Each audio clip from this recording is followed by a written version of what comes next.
Information security overview.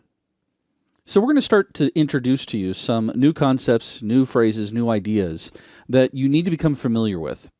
To that point, there's a famous quote by Sun Tzu, who wrote The Art of War. And in it, he said, "If you know the enemy and know yourself, you need not fear the results of 100 battles. If you know yourself, but not the enemy, for each victory gained you will also suffer defeat.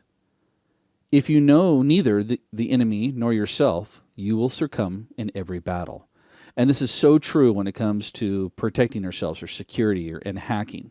If you don't understand what the hacker can do to you, you will never be ahead of the game. So now it's time for you to start thinking like a hacker. What I mean by that is normally when I teach the classes live, I tell my students my job and responsibility is to make sure that you guys start thinking like kind of like a criminal profiler. You need to think like the hacker so that you understand what's coming at you, how they're coming at you, which will result in how to protect yourself. Now, in order for us to start thinking like a hacker, we're going to go through and show you, first of all, the difference between hacking and ethical hacking. There's a huge difference here.